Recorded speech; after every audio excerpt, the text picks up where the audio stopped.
Hay historias que parecen inventadas, relatos que, si alguien los contara sin pruebas, serían tachados de locura. Pero esta historia fue real. Un hombre, encerrado en una prisión de máxima seguridad, vigilado las 24 horas del día, con cada uno de sus movimientos grabados, cada paso documentado, cada respiración controlada, y aún así, desapareció. No por arte de magia, no por un truco, sino por algo mucho más inquietante: la perfección del engaño humano. Joaquín Guzmán Loera, conocido mundialmente como El Chapo, no solo fue un capo de la droga. Fue un arquitecto del escape, un estratega que convirtió lo imposible en rutina. Y en el año 2001, en una madrugada que parecía como cualquier otra, se gestó la primera gran fuga. Imaginen el silencio de una cárcel mexicana, el eco de los pasos de los guardias, el sonido metálico de las puertas blindadas cerrándose una tras otra. Adentro, hombres que han perdido la esperanza, pero entre ellos, uno que nunca la soltó. El Chapo no soñaba con libertad, la planeaba. Dicen que llevaba meses estudiando cada detalle: los turnos del personal, los pasillos, los puntos ciegos de las cámaras, los huecos en los protocolos. Su mente era como un tablero de ajedrez, donde cada ficha representaba a una persona dentro del penal. Los custodios, los cocineros, los encargados de lavandería, cada uno, sin saberlo, formaba parte de su plan. El penal de Puente Grande, ubicado en Jalisco, era considerado un bastión impenetrable. Allí, la ley y el miedo se mezclaban en una sola cosa: control. Pero el control, cuando se repite cada día, se convierte en costumbre, y la costumbre es el enemigo de la vigilancia. Los rumores comenzaron meses antes: que Guzmán recibía visitas fuera de horario, que tenía privilegios, que mandaba más que los propios directores del penal. Pero nadie se atrevía a confirmarlo. Después de todo, el dinero del Chapo tenía el poder de volver ciegos a los ojos más atentos. Y así, poco a poco, lo impensable empezó a gestarse. Un plan que no involucraba armas, ni violencia, ni persecuciones. Solo paciencia. Una paciencia casi sobrehumana. Se dice que el Chapo se ganó la confianza de todos los que lo rodeaban, que los saludaba, los ayudaba, los escuchaba, y en silencio, uno a uno, los fue convirtiendo en piezas de su rompecabezas. La madrugada del día 19 de enero del año 2001, mientras la mayoría dormía, el Chapo Guzmán desapareció. No hubo alarmas, no hubo disparos, no hubo señales de violencia. Solo una ausencia imposible. Cuando los guardias fueron a buscarlo, su celda estaba vacía, su cama intacta, su ropa doblada, y lo más aterrador de todo, nadie lo había visto salir. Las primeras versiones fueron contradictorias. Algunos aseguraban que había escapado disfrazado de guardia, otros que había sobornado a los directivos. Pero la historia que quedó grabada en la memoria colectiva fue la más insólita de todas: que Joaquín Guzmán, uno de los hombres más buscados del mundo, había escapado escondido dentro de un carrito de lavandería. Un objeto tan cotidiano, tan simple, que nadie lo habría sospechado. Se dice que un trabajador de confianza empujó el carrito con aparente normalidad, cruzando pasillos, atravesando controles, saludando a otros custodios, mientras el hombre más poderoso del narcotráfico mexicano viajaba escondido entre sábanas sucias. Minutos después, el carrito fue cargado en una camioneta.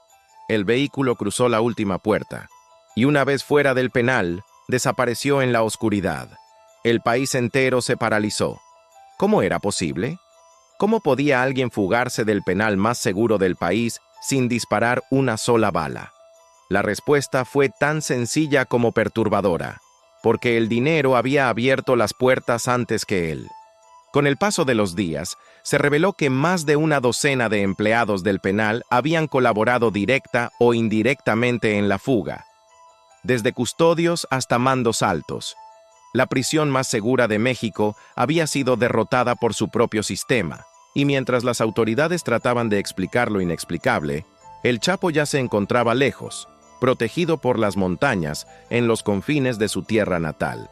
allí donde ningún helicóptero ni ejército se atrevía a entrar sin permiso. A partir de ese momento, su nombre dejó de ser solo el de un capo fugitivo. Se convirtió en un mito, una sombra que se movía entre el rumor y la leyenda. Había escapado, sí, pero no era eso lo que más atemorizaba a las autoridades. Lo que realmente los inquietaba era su calma, porque mientras todos lo buscaban desesperadamente, él esperó años, esperó el momento justo para volver a levantarse, para reconstruir su imperio, para demostrar que nadie podía atraparlo dos veces. El tiempo pasó. Más de una década después, su nombre volvió a ocupar titulares. Las autoridades mexicanas y estadounidenses lo habían capturado de nuevo. El Chapo estaba tras las rejas otra vez, y el mundo entero respiró aliviado. Creyeron que esta vez sería distinto, que el sistema había aprendido la lección, que ya no habría carritos de lavandería, ni sobornos, ni huecos en los protocolos. Pero estaban equivocados. Terriblemente equivocados, porque lo que vendría después haría que aquella primera fuga pareciera un simple ensayo. Una sombra se movía bajo tierra, mientras arriba los custodios confiaban en sus cámaras y en sus muros de concreto. El reloj marcaba los minutos hacia el suceso más increíble en la historia carcelaria moderna de México. El Chapo Guzmán estaba a punto de hacerlo otra vez, pero esta vez no sería a través de un carrito, ni con un guardia sobornado. Esta vez escaparía por debajo del mundo. Habían pasado más de 13 años desde la primera fuga. El mundo había cambiado. México había cambiado. Pero él, no. Joaquín Guzmán lo era. El Chapo había sido recapturado en un operativo casi cinematográfico en Mazatlán. Una detención limpia, rápida, sin disparos. El gobierno mexicano lo presentó ante las cámaras como el trofeo más grande de su lucha contra el narcotráfico. Las autoridades lo mostraban esposado, custodiado por militares armados y con un semblante sereno, casi indiferente. La prensa celebró, los políticos se felicitaron, las agencias internacionales lo consideraron un golpe histórico, pero quienes lo conocían sabían la verdad. El Chapo no era un hombre que aceptara las jaulas. Esta vez, lo recluyeron en el penal del Altiplano, el más seguro del país. Ubicado en el Estado de México, estaba diseñado para ser impenetrable. Muros de concreto reforzado, vigilancia constante, cámaras con visión nocturna, sensores de movimiento y una red de micrófonos capaces de detectar el más mínimo ruido. Nada entraba ni salía sin ser registrado, o al menos eso creían. El Chapo, desde su celda, observaba. Cada guardia, cada rutina, cada silencio. Sabía que el verdadero poder no estaba en las armas, sino en la información. Y mientras los medios lo retrataban como un animal enjaulado, él ya estaba planeando su siguiente movimiento. Nadie sabe con certeza cuándo empezó a idearlo. Algunos dicen que desde el primer día. Otros aseguran que la orden se dio desde fuera, por su gente más cercana. Lo cierto es que su plan no fue improvisado. Fue una coreografía perfecta, ejecutada durante meses, bajo la mirada de un Estado que no imaginaba lo que estaba por suceder. En la superficie, todo parecía normal. Los guardias hacían sus rondas. El preso más famoso del país se duchaba a la misma hora. Comía lo mismo, dormía igual. Nadie sospechaba que, a más de 10 metros bajo tierra, una máquina estaba tallando lentamente la salida hacia su libertad. Era el 2015, un año caluroso, político, ruidoso. Y mientras los noticieros hablaban de elecciones, corrupción y escándalos, un pequeño grupo de ingenieros y obreros trabajaba en silencio en una casa anónima, situada a poco más de 1 kilómetro del penal del Altiplano. Nadie imaginó que aquella vivienda, con fachada sencilla y sin actividad aparente, escondía el acceso a un túnel que pasaría a la historia. Debajo de sus cimientos, un laberinto subterráneo avanzaba hacia la prisión. Un pasaje de más de 1.500 metros de longitud, construido con precisión quirúrgica, ventilado, con luz eléctrica y hasta con rieles para una motocicleta adaptada. Cada golpe de martillo era una nota en una sinfonía de escape. Cada día que pasaba, la tierra se abría un poco más, hasta llegar justo debajo de la celda número 20. El Chapo sabía exactamente lo que ocurría, y para mantener la ilusión de normalidad, se mostraba tranquilo, obediente. Respondía a los guardias con cortesía. Sonreía, incluso. Pero dentro de su mente, el conteo regresivo ya había comenzado. Era la noche del 11 de julio. El reloj marcaba las 8:52. En las cámaras de vigilancia se observaba al interno caminar de un lado a otro en su celda, como lo hacía a menudo. Luego, se acercó a la ducha. Esa zona, curiosamente, era el único punto sin cobertura directa de las cámaras, por respeto a la privacidad de los internos. Un detalle mínimo, un descuido humano, y fue allí donde ocurrió lo imposible. En cuestión de segundos, la figura de Guzmán desapareció del campo de visión. Los guardias tardaron varios minutos en reaccionar, creyendo que se trataba de un fallo técnico. Pero cuando finalmente abrieron la celda, encontraron lo que nadie podía haber previsto: un hueco perfectamente cortado en el piso, junto a la ducha. El túnel tenía la entrada asegurada con cemento y una escalera metálica que descendía hacia la oscuridad. El aire olía a tierra húmeda y a gasolina. Abajo, un pequeño riel conducía hacia la distancia, con una motocicleta adaptada para transportar herramientas y personas. El túnel se extendía con una precisión aterradora. Las paredes, reforzadas con madera, las luces, encendidas cada pocos metros. No era un túnel improvisado. Era una obra de ingeniería. El Chapo había vuelto a escapar. El país quedó paralizado. Una vez más. La noticia se expandió como fuego. El gobierno, en shock, activó operativos en todo el territorio. Pero ya era tarde. En cuestión de horas, el hombre más buscado del mundo había desaparecido nuevamente. Las autoridades descubrieron la casa donde terminaba el túnel. Dentro, encontraron herramientas, generadores eléctricos, motocicletas y una ventilación tan sofisticada que parecía diseñada por ingenieros profesionales. Nadie podía creer que semejante construcción se hubiera hecho sin ser detectada. ¿Cómo era posible que, bajo el penal más vigilado del país, alguien cavara durante meses sin que ningún sensor lo advirtiera? La respuesta, una vez más, era tan simple como aterradora, porque nadie quería mirar hacia abajo. El Chapo, mientras tanto, ya estaba libre. Algunos testigos lo ubicaron en la sierra, otros en avionetas pequeñas que volaron esa misma noche. El misterio creció, alimentando su leyenda. Durante días, los medios de comunicación se saturaron de teorías. Unos hablaban de complicidad interna, otros de tecnología de punta, pero todos coincidían en algo. Aquella fuga era una burla al poder. Era como si el propio Estado mexicano hubiera sido víctima de un truco de magia. Y lo más escalofriante era que, a diferencia de un truco, aquí no había ilusionismo, solo precisión. En los meses siguientes, la búsqueda fue implacable. Helicópteros, drones, cientos de soldados. El país entero convertido en un tablero de caza humana. Pero Guzmán sabía esconderse. Su territorio era su escudo. La sierra, su fortaleza. Desde la oscuridad, continuó moviendo los hilos de su organización.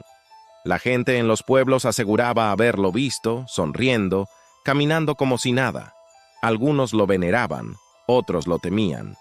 Y en todos, su nombre despertaba la misma sensación: impunidad. Nadie supo cuántos hombres participaron en la excavación ni cuánto dinero costó. Algunos cálculos hablaban de millones de dólares, otros de centenares de trabajadores, todos movidos por el mismo nombre. Pero lo más escalofriante fue la precisión. El túnel desembocaba justo debajo de su ducha, a más de 10 metros bajo tierra, alineado con coordenadas milimétricas. Cuando los equipos de seguridad entraron en pánico, Guzmán ya estaba en la superficie, en una casa aparentemente abandonada en un campo de maíz.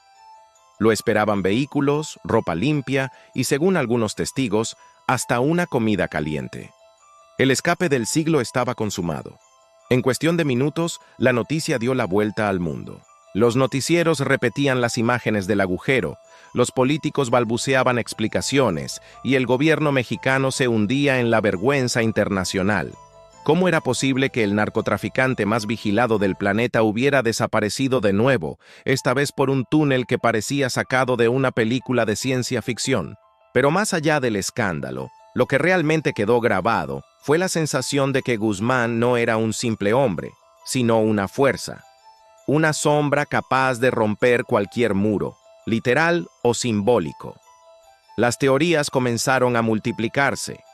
Algunos aseguraron que dentro del penal hubo ayuda interna, que la fuga fue orquestada con complicidad a los más altos niveles. Otros preferían creer que el Chapo tenía un don sobrenatural, un pacto con la suerte o con algo más oscuro. Porque escapar una vez puede ser casualidad. Escapar 2 veces es casi inhumano. Durante meses, el país entero se convirtió en un tablero de caza. Militares, drones, fuerzas especiales. Cada rincón de Sinaloa, cada colina, cada rancho era inspeccionado. Pero Guzmán ya se había vuelto humo. Se movía por túneles subterráneos, casas falsas y rutas secretas que solo él conocía. Y mientras el gobierno lo buscaba en helicópteros y cámaras térmicas, él seguía al mando de su imperio, coordinando operaciones, enviando mensajes cifrados y, sobre todo, disfrutando de su libertad, esa que tanto se empeñaban en arrebatarle. El mundo entero lo observaba como si se tratara de una leyenda viviente. El criminal que desafiaba a los gobiernos, el hombre que humillaba sistemas enteros con una pala y paciencia. La prensa lo bautizó con títulos grandilocuentes: el Houdini mexicano, el rey de las fugas, el enemigo del Estado. Pero en el fondo, el Chapo no necesitaba apodos. Su nombre bastaba. Sin embargo, la libertad que tanto había buscado estaba destinada a ser breve, porque incluso las sombras, por más profundas que sean, no pueden esconderse para siempre de la luz. El aire de la sierra de Sinaloa siempre tuvo algo fantasmal. Las montañas parecen moverse, los caminos cambian, y los ecos pueden confundir incluso al más experimentado. Era el escondite perfecto para un hombre acostumbrado a desaparecer. Allí, entre el polvo y el silencio, el Chapo Guzmán se convirtió nuevamente en un fantasma. Mientras el gobierno mexicano enfrentaba la humillación internacional, el Chapo disfrutaba de su libertad con una calma casi insultante. Vivía protegido por su gente, rodeado de hombres armados y con la devoción de pueblos enteros que lo veían como un benefactor, no como un criminal. Pero detrás de esa aparente tranquilidad se gestaba la tormenta. Las autoridades no podían permitirse otro fracaso.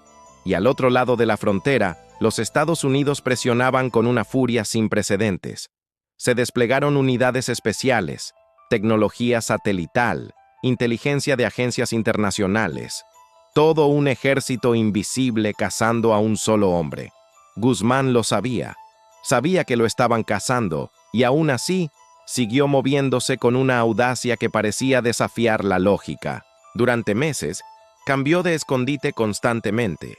A veces dormía en casas camufladas en los cerros, otras en pequeñas chozas conectadas por túneles subterráneos. En cada lugar había un escape secreto, una ruta de salida oculta, un túnel preparado por si la muerte tocaba la puerta. Su paranoia se había convertido en su mayor escudo. Pero nada dura para siempre. Ni el dinero, ni el miedo, ni la suerte. Una noche de octubre, los rumores comenzaron a filtrarse. Decían que el Chapo planeaba una película sobre su vida, una biografía que contaría su versión de los hechos, y que para ello se había reunido con productores, periodistas e incluso con actores de fama internacional. Algunos lo veían como una locura, otros como el acto final de un hombre que ya se sabía eterno. Lo que no imaginó fue que esas comunicaciones, esos mensajes cifrados, fueron precisamente lo que lo delató. Cada llamada, Cada correo, cada cita secreta era rastreada, interceptada, registrada. Sin saberlo, el Chapo había abierto una rendija por donde la luz se coló y lo expuso al mundo. El 6 de enero del año 2016, la inteligencia mexicana y la Marina lanzaron una operación en la ciudad de Los Mochis. Era de madrugada cuando los soldados rodearon una casa modesta, sin lujos aparentes. Adentro, el silencio era total, hasta que una ráfaga de disparos rompió la calma. El intercambio fue brutal. Balas perforando paredes, gritos, humo. Cuando todo terminó, varios de los hombres del Chapo yacían en el suelo, y él había desaparecido. Otra vez. Había escapado por un túnel oculto bajo la bañera, un pasadizo que lo conectaba con el sistema de alcantarillas de la ciudad.